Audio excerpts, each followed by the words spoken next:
This week on the Push Pull Legs podcast, we talk about ice baths, athletic greens, and some other shit, and why an RDL should be in your screen.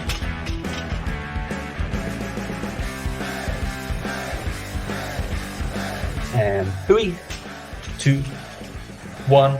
Peaches. Hey guys, welcome to the Push Pull Legs podcast. Through myself, Dan Meek. And me, Tom Hall. What's going on? Confused Dan Meek. I was going to go bananas back, but I thought that would ruin the introduction. So yeah, there you go. Yeah. No idea what that's about, but there you go. I feel like my Instagram. This is like I was having this conversation with somebody else, and she was talking about like, oh, you must have seen this thing about Love Is Blind, and I was like, my Instagram is very different to yours. I have not seen this like Netflix were doing Love Is Blind live stream whatsoever because I only watched it in lockdown vaguely. Know what it is. Have you not been witness? I don't know if is it allowed over there? The Mario movie. Oh yeah, no, I've seen it. I've heard it's good as well. Apparently. Yeah. Well, I think it's good for kids, but I'm definitely going to watch it anyway. But Jack Black and his Bowser song about peaches, it's like all over, everywhere.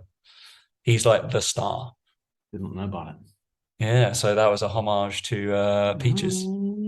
Bowser sings a song about peaches, and now I've said it so many times. Your phone's obviously going to pick up peaches, and Jack Black and phone all call that kind of because thing.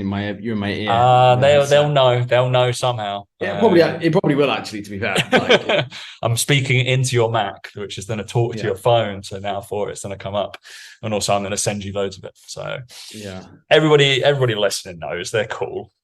They're cool. They've already been out to see it. So. Yeah. So, but yeah, it looks fun.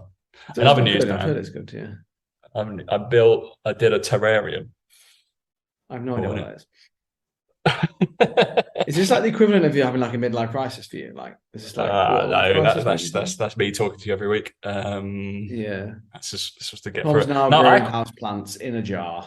I quite like bonsais and like the stuff that's in like its own little ecosystem.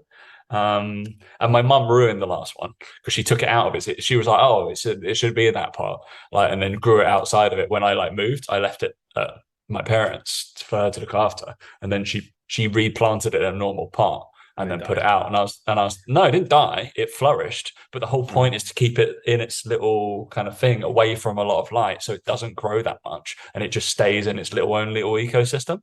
In a little bit of like airlocked, but yeah, she took it out. She was like, "Oh, well, it wasn't growing in there." And I was like, "Correct, but it wasn't dying. I want it that small, so it's like a little jungle, like a bonsai, right? A bonsai, if you just leave it, it's by its own environment, right? If it's a tiny fish in a massive pond, it's going to grow massive. You put a bit like a tiny fish in a tiny pond, it's going to stay small. It's not going to outgrow its environment, just like Dan, flourishing, obviously, being with no one." So a bonsai tree, is it like in a pot? A bonsai tree, like, it will stay small because you're meant to prune it down, but you like keep it, so you don't let it grow. If you put it outside, it will grow. It's like those stories of goldfish. You see those goldfish that you put it in the lake and it comes back as a shark.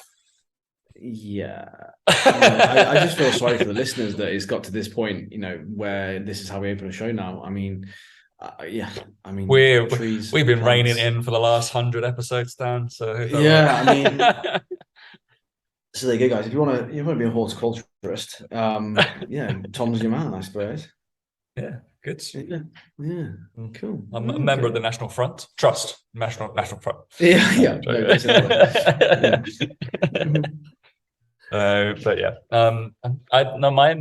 my family are quite green, so they love their plants and stuff. I like house plants. They bring your house to life. You can't keep any. It's too hot. Nothing grows in Dubai apart from cactuses. No, it doesn't. No, exactly. Do you even get cactuses? You must get cactus. Desert, right? Yeah, I think there's some cactus around, mate. Yeah, quite a few. They don't really. They don't grow. Palm trees. Freely palm as trees. I think. They're palm trees. Palm trees, yeah, loads of palm trees. No bonsai trees though. No Yeah, bonsais. No, they need a little bit more water, don't they? I believe so, mate. Yeah, and they'd grow too big because obviously they're out in the open. Yeah, They're no longer bonsais, so they're just they're like a trees. bonsai trees. So, Yeah, but obviously, obviously, with that, loads of stuff's been happening in my week. clearly, Clearly, Tom. Yeah, I mean that's how crazy busy you are. that was Yeah. my what did I do? Did I do that Saturday morning, Saturday night, maybe. It was only because I said I was Saturday out like night. Wow. I mean, for. this is just started getting better, Tom. I was out like 4 or 5 days in a row, and then I A was like, day in the "No, life of a I'm London not." personal trainer I on a was, Saturday I night. was not going Of out. all the Like, possibilities in the world, of all the things you could think of, a young, free personal trainer in London, cash on the hip, money to burn, stays in on a Saturday night, and plants a plant. yeah. Wow. Well, it was because, in my defense, I saw 5 different friendship groups in 5 different days, and I was over socialized. And I was just like, you know what? I barely see all of you, and then I see all of you at once, and I'm like, I'm done. See you later. Yeah, it's I'll too see you in a much, isn't couple it? of months. That's too much. And then I felt tired. My Whoop was telling me I was dead. So Oh, well, that's not good, is it? That is not good, mate. Well, what you should have done, mate, is just jumped in your ice bath. Then you would have recovered instantly. So you've been instantly, fine. definitely got one of them. Yeah, So in your back garden. Who hasn't? question on obviously we're going to go into the ice baths. It looks like. Should we save that? I don't know. We'll find out what's happening in your week. What's happening with your week then? Obviously, mine's been super exciting. My mum and stepdad are over here at the moment. So they Hello. arrived. Yeah, they arrived on Friday. So that was so it's been good. Been shown them the sights and sound of Dubai. They love it. They like the overall feel of the place, which is good. So yeah, been doing a few bits and bobs with them. Busy work, obviously. You know, sorting out our event in June. So yeah, got that sorted out. But yeah, other than that, a bit of admin, a few things, but trying to like a bit of a quiet week this week. Obviously, parents being here, trying to do stuff with them basically. So less golf this week, unfortunately, because it is the end of Ramadan here. So basically, with Ramadan, they do a couple of days after Ramadan, they have big celebrations and stuff. And my golf course, for some reason, decide that weekdays on public holidays count as weekends. So as a weekday member, they charge me money to pay on public holidays during the week. So that's why I'm not playing on Friday. And then when tomorrow I would usually play, but with obviously my parents being here, I've got to do some work with Mike rather than play golf. Makes more sense, right? So yeah, I'm having to sacrifice golf this week, which is frustrating. But I've got a golf lesson on Friday, so that'll be good. Just make sure that I'm just in tip-top shape when you come, Tom. You know, work on a few things that I've got to work on because you know that's what's needed. But yeah, that's it. You know, nice and chilled, sort of working towards, like I said, the June and the summer, and then me and Mike got some big things planned for after the event. Some changes going on what we're doing, which will be revealed sooner, probably pretty soon. To be fair with that, but a bit of a change in the business and some of the nutritional and training offerings that we're doing will change slightly, which is cool. I'm sure we'll probably do case studies on why we're doing certain things and things like that. But yeah. Burgers. Oh, it's just going to be burgers. Dan and Mike are starting a burger chain. That's what it's all about. Just the burgers. That's all we care about. Yeah. But yeah, it's all good. It's all good. Yeah, and there was one thing, just because I've literally streams in their 1s and 2s had asked me about am I ready for combine training or my athletic based training stuff? And I was like, fuck it, I'll just create a whole. So if you don't want to jump straight in there and you just want to do some general programming, general health, I decided to do that one. It's only 12 months long, just FYI. If you get to the end of it, I fully expect you to fucking go on to the normal general like combine training. Yeah, but I created that. That's coming out in May. I think when I'm out, it'll be live when I'm with you, Dan. That's annoying, isn't it? But yeah, I'm not gonna shout about it because can't be asked, and there's people just trickle onto it. It's fine. But the same idea. You can start anytime. You still have a fucking combine every quarter, but it's more health based. It's not geared towards sports, but you can still fucking do it. It's better than most fucking training. Jesus Christ. But yeah, look out for that for the 1st of May. I think I will be putting that up. All you have to do, you don't even have to speak to me for those. Just click link, off you go, and it's all uploaded. It's fucking. But it's great. Like, dream. Why would you not? Dream. Why would you not do that? How have you got any clients, Tom? How would I do that?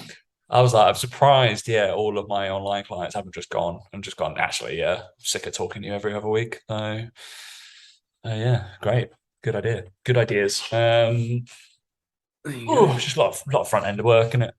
In It is a lot of like front end bullshit, work. Yeah. Yeah. annoyingly. But we're all good. We're all good. What are we going to talk about?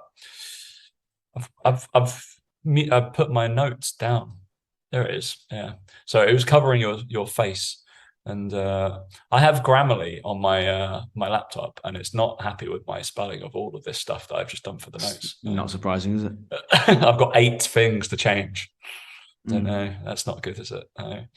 That's a good addition to me. The download on that, so it just Yeah. like looks at everything that I write, and I knew that I write terribly and I'm not good at it. So yeah, who knew? Who knew? What are we talking about today? Ice baths, athletic greens, other shit, and then I vaguely want to talk about a post I made today because it was based off a discussion. It was like a discussion that I had.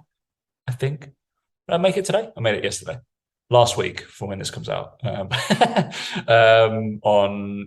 sure Dan has the same fucking thoughts as me on this, so that'd be fun.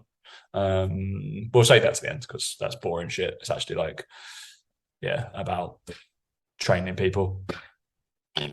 Boring. But yeah, it's about like actually people like training and injury precursors and stuff like that, and what I've know. But yeah, what are we talking about? Not terrariums, not peaches, not Super Mario, unfortunately. Not Dan's golf that he's going to capitulate in 2 weeks' time. 1 week We'll time see. from this. Yeah, 1 week's time from this, isn't it, mate? Yeah. Oh God. And Maybe we I should would do have like maybe played we it. should vlog around. Maybe we should get our phones and like do a proper. Maybe I should get this out. And we should proper vlog around. Can you imagine if we did that? We could vlog around. Yeah, that'd be fun. That'd be Should we fun. do it like proper shot? See if we can get a shot tracer. Can you get the app Shot Tracer? Yeah.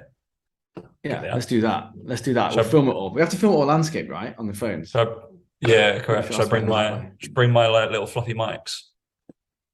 Can you imagine? That'd be quite funny, wouldn't it? That'd be a good YouTube video. Fucking hell, just bring Which Mike. course Mike. would you do? Oh, is he? Yeah, he there? yeah. Bring a cameraman. Just- Yeah, he's not there. That's why you're coming over, mate, because he's not here. It's true. Yeah, tactically, we can only be in the same. We can't be in the same country. Like that's No. yeah, that's void. Too much. The world would explode. Too much stimulus for Dan. Right, ice baths. What are we talking about? Lumi, is that the thing? Well, I mean, that's the advert that you see everywhere, Lumi. Which I thought it feels like a child's kind of nightlight. That sounds like, doesn't it? Yeah. I've got a Lumi light. I've got one of those. There's actually, yeah, it is, right? With an E on the end. It's with an E on the end. Oh, Yeah. okay. This is just Lumi without. It's Lumi. You've already seen all the adverts for and stuff like this, but I just thought it's interesting to talk about because I think obviously you see a lot of this stuff, and I've been hit by a lot of ads with it. I've seen a lot of stuff going around. I think it's important that we talk about it and talk about. I think there's a few angles I want to take with it. One of them is potentially science maybe being lagging behind certain things. I think is an important thing to touch on because obviously it's come around full circle again. It has been studied. The science of this has been studied. Yeah. So, you hear people say like, "Oh, the science doesn't always catch up with it," and all this sort of stuff. But I'm going to talk about the different arguments with it all. Right. The first argument to make is it's called a recovery pod, and the way that they're sort of like selling it is it's good for recovery, and I can promise you now that it may be good for short-term recovery, but it blunts long-term adaptation to exercise.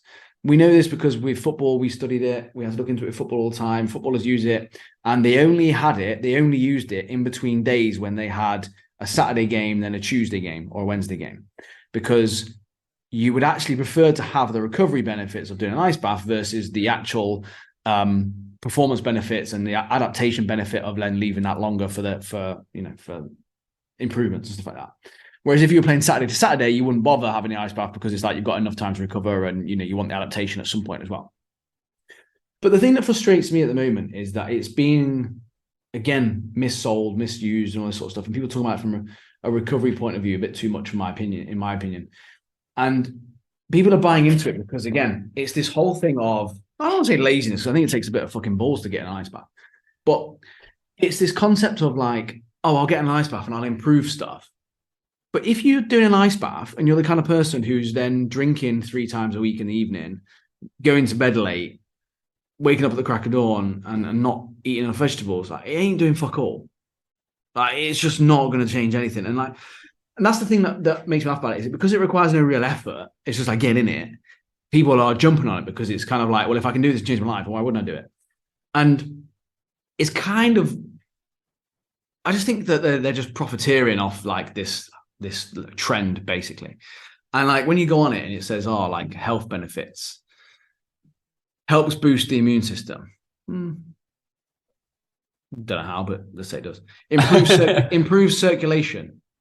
It actually doesn't improve circulation. It actually stops circulation. It's more the benefits afterwards, I suppose. Deeper sleep. How are you judging that? Boosts energy levels. Yeah, you want to get out of it pretty quick. Reduces inflammation, probably. Improve metabolic function. What does that even mean? Improve mood. Wouldn't improve my fucking mood. And aids recovery, which again, as we've established, how do you define recovery? And what you're recovering for? You know, what's the next thing you're recovering for? And I just find it a bit like, how long should you stay in the cold water? This was what made me laugh before. 1 degree. If it's 1 degree, 1 minute. 3 degrees, 3 minutes. 5 degrees, 5 minutes. Like it's that specific. I mean, actually, just for every degree, an extra minute. Based on what? On what? Like, come on. Like, surely, as the temperature gets hotter, you would need to spend. I bet it would increase. You know, sort of like incrementally. Like it would be like double so each minute. I would get in that theory. So if I just got on a nice hot bath, correct, like at 40 degrees, correct. If I spend 40 minutes in there, I'm going to get the same benefit. Correct. In theory. That's what I mean. Is like, so I go 20 degrees for 20 minutes. It's just one of those where like I think you can start to pick holes in it a little bit, and it kind of is a bit of a, I don't know. I just noticed it's just become people's personality, hasn't it? Now, have you seen people are getting in it every single day? And like, well, that's the whole thing. It's just like you're allowed to do your ice bath without videoing it. And you're allowed. Like, I don't think they're allowed. But and this is the other thing that I think that I want to touch on, because I actually do think there will be some benefits of doing it to potentially mood, energy, sleep, that kind of thing. Like I think deep down, I think there probably would be, because again, I think it's hard to study that. I think it's hard to kind of go into that and all this sort of stuff. And I actually do buy into the whole element of it. You do something that you don't want to do each day. Mentally, you kind of overcome that. You know, mentally, you become stronger, if you want to call it that. All that sort of stuff. I kind of buy that a little bit. And I think there's something to that. But I think for me, it's like, well, then you have to make sure it's ice cold. You can't do this whole fucking 10 degrees for 10 minutes shit. Just fucking get in it. I think there's probably something to it from that point of view. My big worry is just this whole thing about how it's going to completely change your life. And I think that only if you're doing all the other stuff you need to do, like if your diet's on point, all this sort of stuff, like if you do all the other shit and you just get an ice bath, I don't think much is going to change. But this is the thing, and this is what frustrates me about it. And people need to be wary of this. The people who will get in ice baths and use them are the people who are already disciplined enough to do all those other things. So when you see someone do an ice bath, think, oh, my sleep's loads better, my energy's loads better, and all this sort of stuff, right? Do you think that's also because they have everything else in their life sorted out? They train, they go to the gym, they eat their vegetables, they eat their fruit, they eat their protein, they sleep at the right time, they probably cut down on screen time, all these things, right? Because that's the type of person who would do it and get the extra 1% and get the extra tiny little benefit out of it, right? And it just frustrates me a bit that it's kind of like, it's just like an extra layer of someone's personality that makes them go, yeah, I just optimize everything, I do everything amazing, blah, blah, blah, all this sort of stuff. And I actually think it takes a lot of, I've seen online coaches do it, I've seen personal trainers do it, and I think it just takes you further away from your ideal demographic of people you want to work with. It makes you seem more elitist. It makes you seem that way. If you, like Tom said, if you want to do it. Just don't film the fucking thing and make a big song and dance about it, because it makes you look like a different breed of person, because not everyone's prepared to do that, right? Which you may well be, right? Hats off to you. Literally, like I wouldn't want to do it. Maybe I will in the future, who knows? But it's this whole thing about like with the ice baths and stuff like that. It's all to do with someone's ego. It's just showing off. In my opinion, I think it's the same as having a flashy car, a flashy house, and just being like, oh, I'm just celebrating the fact I've got one. Yeah, you're doing it to kind of show off though. It's like an ego side to it. And I think with ice baths, I just worry that some people are moving themselves away from the kind of people that they can help by doing it and making it seem a little bit like that they're built differently or that they're disciplined. And it's almost like saying if you are prepared to do it, that you're not disciplined a little bit. And I don't think people respond well to sometimes being talked down to like that. And that's the thing that I'm seeing a little bit with some people that are doing it. I'm like, are you doing it to be better, or are you kind of doing it to show everyone else you're better than them? Because if you were doing the first one, you'd be able to do it without posting about it on social media. It's a weird one on the whole, like, they're only 75 quid, mate. I know, yeah, that's why I literally just text Mike and just said, "Is this too expensive for a prop for a video?" And he replied saying, "Secretly, you want one, don't you?" And I was like, maybe. I wouldn't get in it. Like, I didn't realize it was that cheap. I thought they'd be like, yeah, way up there. But you can get like a permanent one, can't you? Permanent one. It's just a big fucking pot. Do you have a bath in your house? Cool. All right, fill it with fucking shit. But the one thing, like, if you put bromine in it, it's like a skin-friendly chlorine or something like that. The water you put in there can last a month. Blech. Blech. That's gross. That's like worse than having your glass of water that you have next to your bread that you clearly forget about every single time, or that bottle of water, and then drinking it like a few weeks on. That's gross. Yeah. Not doing that. No. How easy is it to fill up? You'd definitely have to, like, I obviously put ice in it every single time. I'm not sure it's going to keep it cold the whole time. No, but obviously in the UK, in Baltic, you know. Tone, yeah, I like the questions. Can you put Epsom salts in my ice bath? Yeah, probably. Yeah. Can you put bromine in it? I am very tall. Will I fit in? Designed their bath to fit all sizes up to 6'7". I'll be safe. Oh, how does it keep my water cold?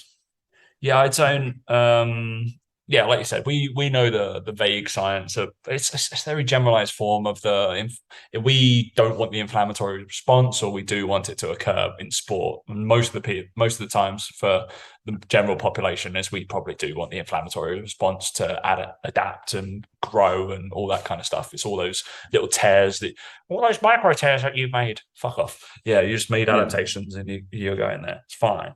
Yes, it feels like arse. Like I had to have a cold shower yesterday, because not because I'm hard. Didn't put it on social media, did I? Cold shower before I went and played golf, just to make me feel humble. Not that I didn't realize the hot water was off. Yeah, and hadn't put it. I don't know. My boiler's weird. Very odd. Been all over the place. So I'm pretty sure I just left the hot water running most of the day, and then it all run out. Weird how that happens, isn't it?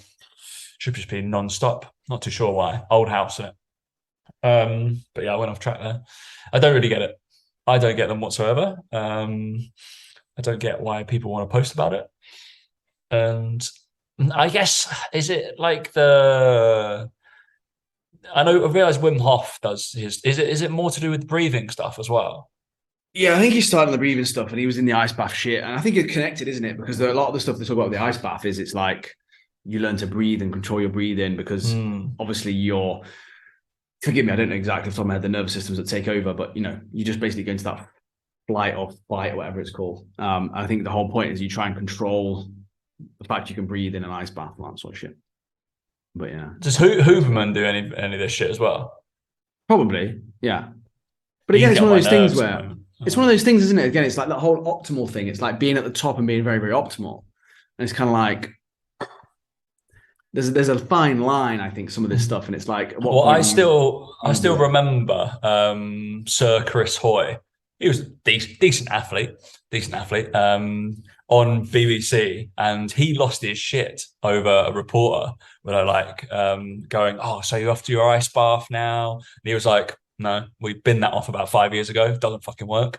Yeah, none of us do that. All of the Olympic GB team, none of us do that whatsoever, because it actually decreases inflammation, and we don't want that to happen. Yeah. And he just shot him down. Was like, "Yeah, you can stop doing that now, please." We never go, "Oh, we've worked hard. We need our ice bath." And he's like, "No, we never do that. No, it's fine." It's only people the only people that you'll see do it, like Andy Murray does it, because he plays a game, then rest, game, then rest, game, then rest, because he needs to get rid of the pain and all that kind of shit. And then he'll probably not do it. Cyclists, probably okay. Yeah, it was quite we funny. used to like with footballers in pre-season and stuff. They used to like some of the guys used to try and get them to do it then. And I'm like, you're doing this just to try and look like you're doing something. This is not the time you want to blunt adaptation. You're trying to create adaptation. And like again, it's this whole thing of like, well, yeah, but the players are going to expect us to be using it. It's like I don't give a shit. Why? Like, I couldn't give a shit about the players thing. Like, the media, the media take photos for the newspapers. And, oh, fuck me. Like, it's again, a lot of it is like what you're seen to be doing. I think it's the same with this to a certain degree. I think it just comes around full circle. It's the same as we talk about with nutrition stuff, like fasting, intermittent fasting, all those sorts of things. And then like, it'll be this. It's the same with this. It's like, I thought this was shit. And we've established this doesn't really do anything. Doesn't really add anything. And again, you're going to get people jumping in these fucking things who, again, aren't eating enough protein.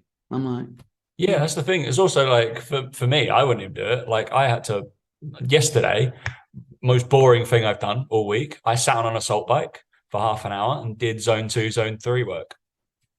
That's it. I just sat there, put a podcast on, and probably that is more paramount and keeping your heart rate at like I did it like 140 for 140 to 150. It's meant to be 130 to 150, but I was like, I don't feel anything at 130. I was like, I'll do 140 for half an hour. Maybe do that before if I can buy an ice bath and jump in that and cause me a little bit of pain, because that's going to aid my recovery long term, and health benefits are probably going to be better. Maybe do that first. Don't need an ice bath. Yeah, it's all that 1% shit. So I realized I'm like, yeah, I need to do this for my health, spend more time with elevated heart rates and getting more comfortable, being uncomfortable, all that kind of shit. Even I know that. I'm not peak physical. I think it's one of those where if anyone listening uses them, I'd be interested to know like the benefits, mental benefits that you might have found from it. But the mental benefits, I can, yeah. Obviously we can't track, but we know the physical is very few and far between. The thing that I find strange is just some of the claims. It's just a bit like, yeah, I don't know. And I'm sure that there are benefits to being in cold water. I'm sure there probably are. Like, I just don't know, like, if the people talking about it and shouting about it are doing all the things they need to be doing to see the benefits. Do you know what I mean? It's like this whole thing about like improving immune function. It's like, based on what? Like, based on the number of white blood cells in your blood and all this sort of stuff? Like, if you actually have a number on it, it's like, well, does that even improve your immune system? You can't really know, because you can't like give people fucking diseases and go, well, these people did better than these ones. Like, that's not what they've done, is it? I'm pretty sure they were running out of studies, but it's, I don't know. I just don't. I just don't like people being sold shit like this. And like I said to you before, shock horror. They also sell massage guns. Yeah, exactly. It tells you everything you need to know. Love a massage gun. Yeah, it's just, I don't know. Beginner's breath. Moving on to next one is Athletic Greens are coming back. That is a thing. AG1. Get your AG1. 75 vitamins, minerals, whole foods source nutrients. It feels like this is it feels like it's a convenient way of more to get your like multivits in. Am I way off there? Yeah, I think you're right, mate. I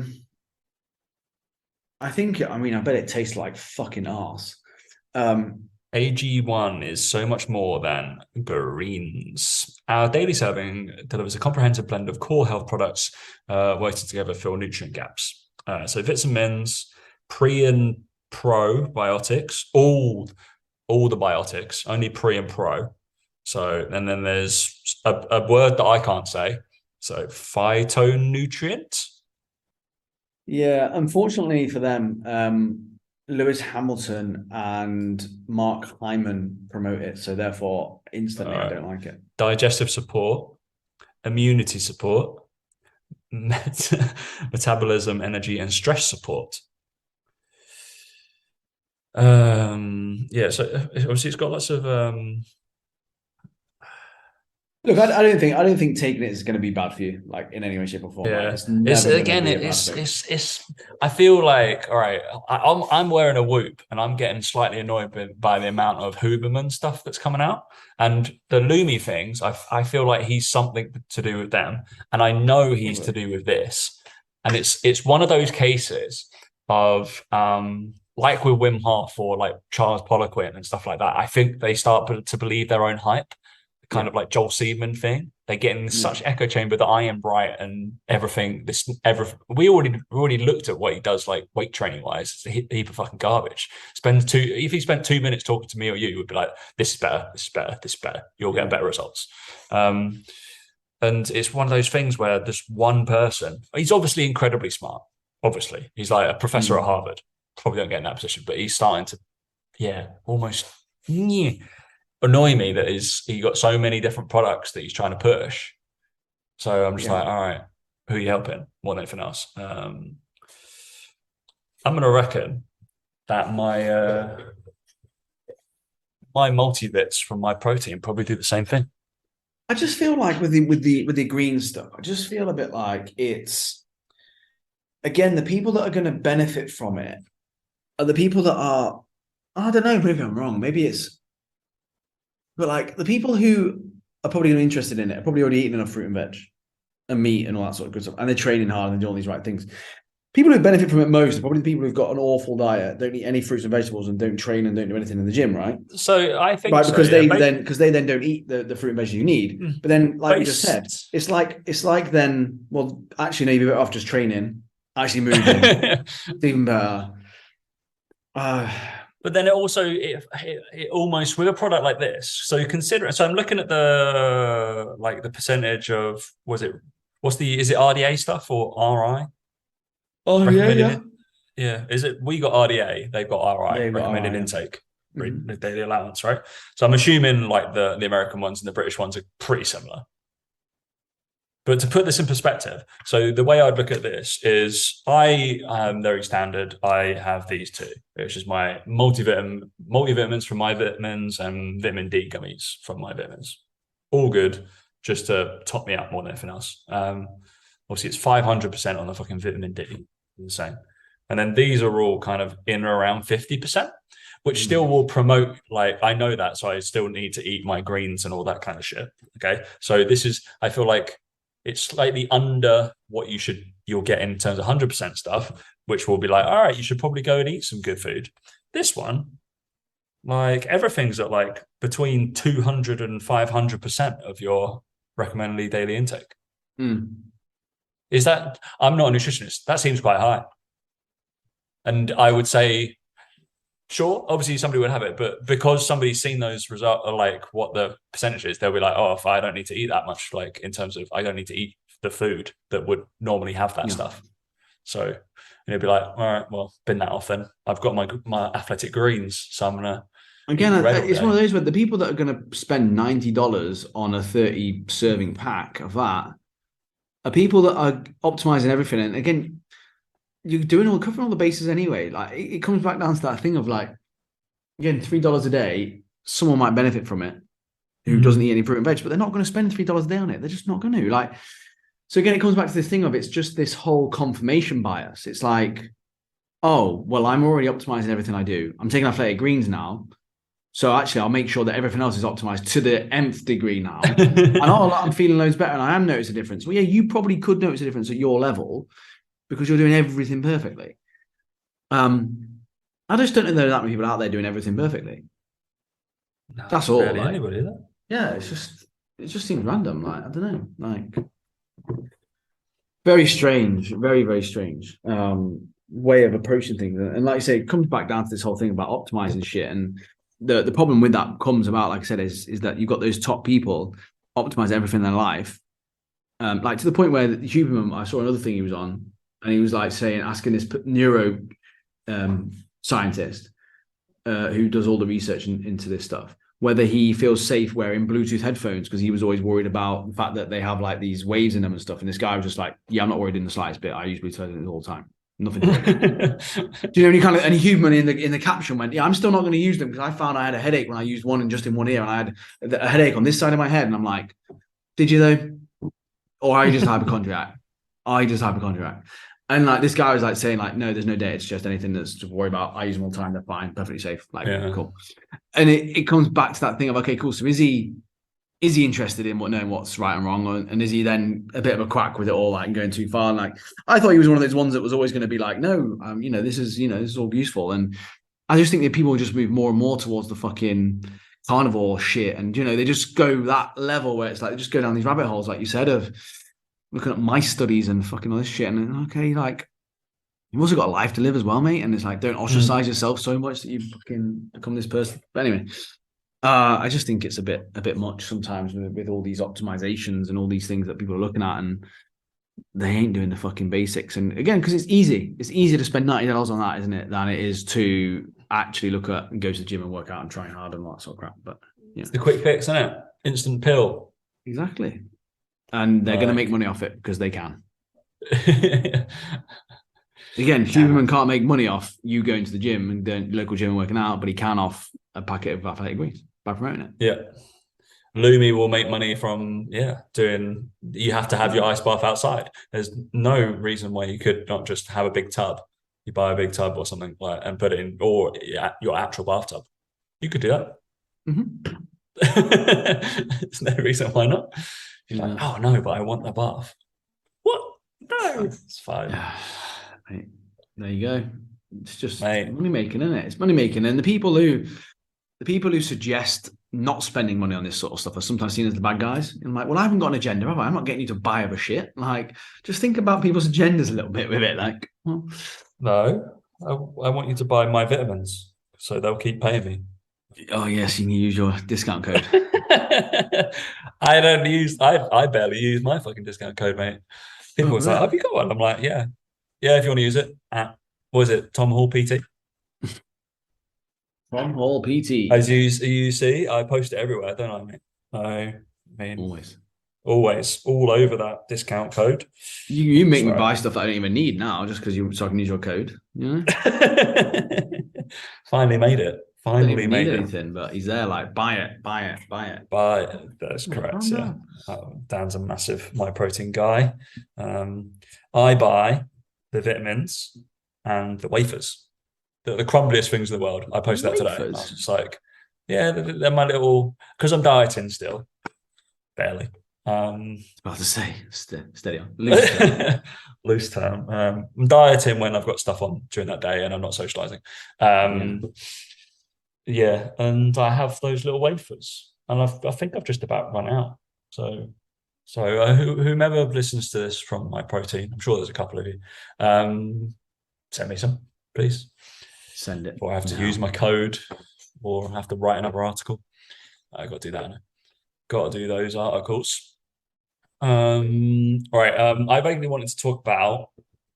That was only on the. I don't know when it came to I had a discussion previously with like a physio student, and like the screening people and what we do for screens and stuff like that. But I also, in terms of injury predictors, stuff like that. So that's why I made that post yesterday, but it would have been last week, whatever it was. And I think the biggest exercise I can pick for somebody to predicate whether they're obviously, I'm shooting from the hip here. This is not researched. But I will generally think if somebody, when they're loading a hip hinge and doing an RDL, is probably my biggest indicator of whether somebody moves correctly or moves okay and can load their hamstrings and don't always feel their back. Basically, that would be one of my go-to things within the first couple of weeks of training someone. How they RDL would be a big thing for me if I was going to look at what they can do athletically, whether they can hinge, whether they can load their glute, whether they can load their lower back, and whether they can load their hamstrings correctly. So there's 4 big things in kind of athletic-based movement that we need. Obviously, glute, big powerhouse for probably most of the concentric force. Hamstring is the one that's going to slow me the fuck down. So it's probably my biggest break when I turn and stuff like that. You've all heard me say you're not going to drive a car at 100 miles an hour with no brakes. So you need stronger, probably hamstrings than you have glutes. Yet nobody fucking trains them very well still. It's still prevalent. It's still prevalent because I see, and I'll put you in this, not you, Dan, but I'm seeing even more fucking booty shit than I feel like there was a big when was it Jen Selter, whatever it was, the booty kind of crap. And there's even more of it, I feel now. Obviously from a glute bridge perspective, or I've seen people call it hip drive. Is that a new term or is that a machine? Is it not a machine? Yeah, glute drive, hip drive, machine, Hip drive, basically. glute drive. I saw that Yeah, written in a program, and I was like, "That's not a thing." Um, yeah, it's a can you show machine. me? I was like, "Can you show me that?" They proceeded in doing a glute bridge. I was like, "That's a glute bridge, or a hip thrust." I was like, "I've never seen it written by that." Obviously, I could be wrong, but I was like, "Glute drive doesn't sound like an exercise. Sounds like a machine." So Yeah. cool. Obviously, the hamstring will be loaded slightly, not a lot, I don't think. I will let Paul stand do the fucking biomechanics, but I'm assuming the main thing is the glute that's working there.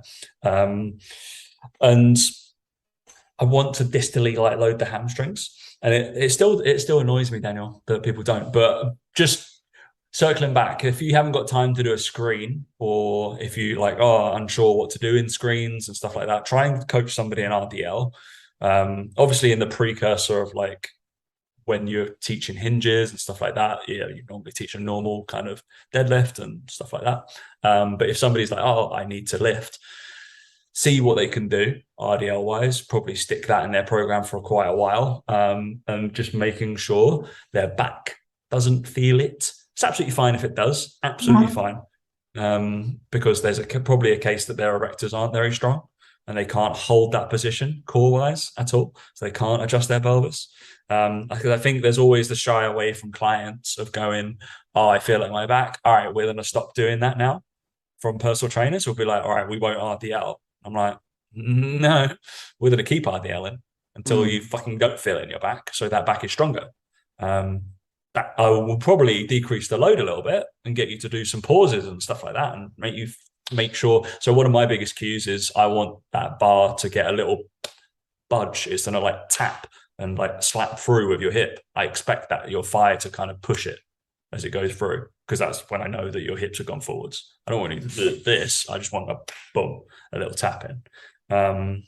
So yeah, I don't know if your opinions. I know you give people fucking loads of RDLs. I'm assuming, but it's one of those big precursors of injury. If they can't load an RDL very well, and if that's a weak lift, I think when you play sport, you're 100% more likely to pull your hamstrings. Mm. Mm. I think there's that. I think for you and your demographic, I think obviously it's huge. I just think that in as a general rule, I would also say as an upper body variation, getting them to do any sort of row movement, I think as well will give you an indication of how well they move their upper body. I think because I think most people can push, and most people, Yeah. from a strength point of view, I think that people do press ups, people regularly do press ups, people know to do squats and this sort of stuff. I just think in this day and age, people's posterior is just weak. And I think that you could, equally ask them to do a machine row or a single arm dumbbell row, and you'd be able to know how well this person or how strong this person is going to be or is based off that one movement. I think if they're rounding their shoulders, heads forward, and they're just kind of like pulling the elbows and they go slightly wider, I'm going to go right. We need work here. Whereas if they were actually elbows down, head was upright in a nice sort of posture, and they're actually bringing their elbows sort of close to their body and squeezing, you'd be able to tell that they know what they're doing with their movement. So I think with that, I think it's just posterior in general. I think is weak in so many people. I think RDL is such a vital movement, and like we've discussed before, we've talked about the standards of what someone should be able to do or shouldn't be able to do.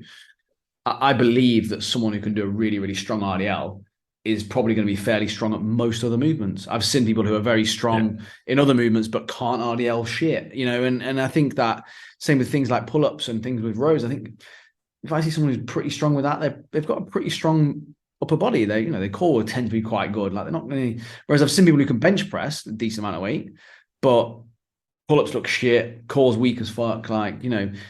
Because they tend to be in those more stable positions when they do it. So yeah, I think that's what I would say. I think it carries over to that as well. The body posteriorly is an important part of the thing to focus on. So if you're looking at trying to screen someone quickly, those two movements will tell you a lot, I think.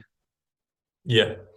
And yeah, I'd say so. I think the biggest, just in my last one, two, probably if I had like 4 clients come to me probably in the last like 4 months, all with knee issues as well. It seems to be a very prevalent thing, but it has been also a case of distal hamstring. Has been the case of the I think has been the point of the injury, whether that and a case of patella tendon stuff. And I think this falls into like the knees over toes crowd kind of thing. And obviously knees over toes is fantastic. And I talk about a lot of jumping and kind of accentuating. So I've kind of changed my mind on some of the stuff that I've been teaching as well, and keeping stiff and all this. I don't know.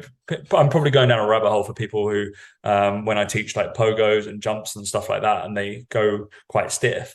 But I'm actually coaching a little bit more of a knee bend during some of these plyometric-y jumpy drills now, because I want, so the reason being why I asked for stiffness and loads of ankle dorsiflexion, right? So you'll probably see like step downs and all this calf-based work and lots of ankle dorsiflexion that I probably post about for athletes who need really strong Achilles, because it's something like mad, like 8 times your body weight goes through your Achilles or your foot when you're running.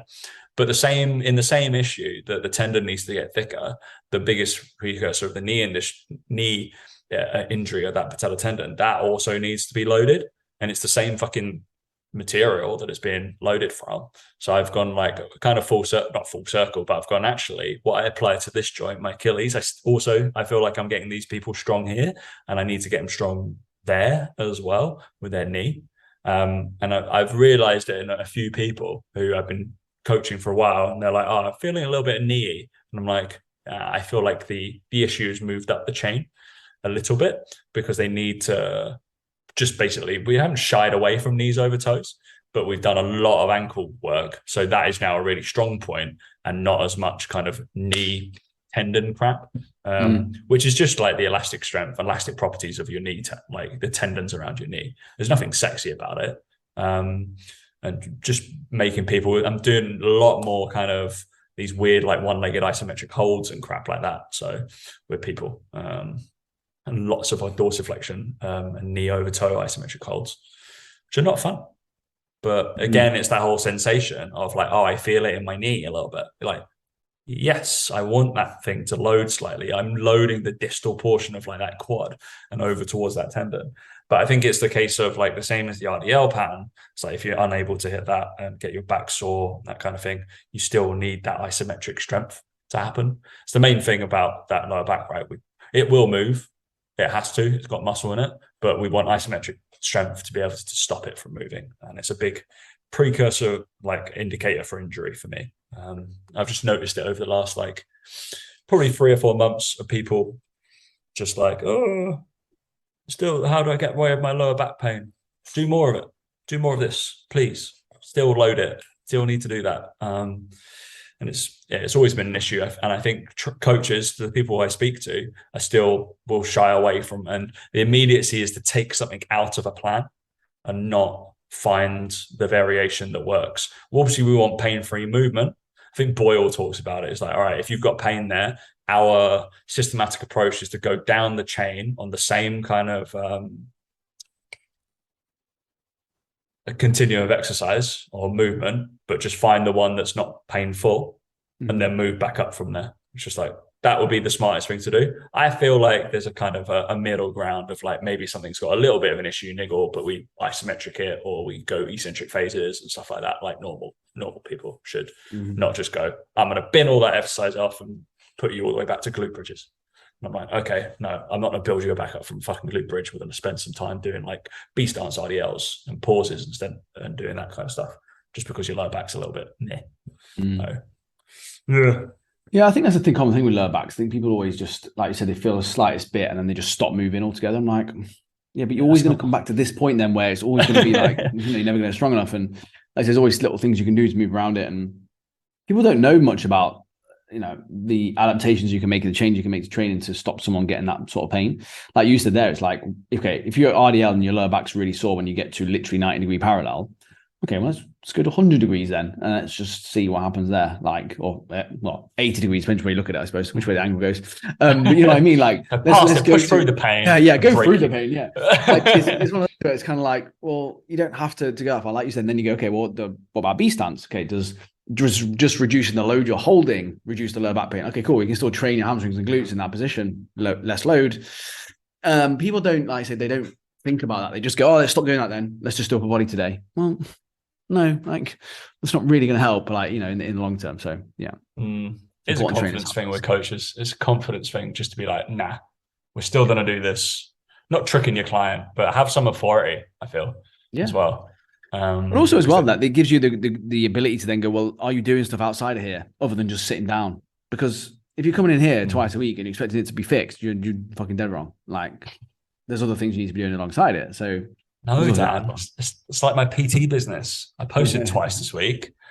Where are my clients at? Where are my clients at? I posted I'm looking for 5 people. Why haven't I got 5 people? 5 males, athletic males around my area. Why are they not around my area? Should always be in your area. I'm looking for 5 athletic guys or girls that like planting terrariums. I'm a coach for you. Not as specific as some that Dan's had calls with over the last couple of weeks. Correct.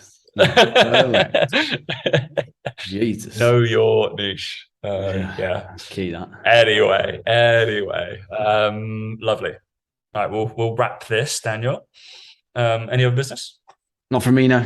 Looking forward to next week, Tom. When you come in, well, 2 weeks, but when this comes out, it's next week. So yeah, there probably won't be a podcast whilst we're over there.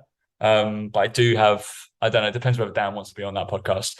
Jacob Tober. I've asked him to come on.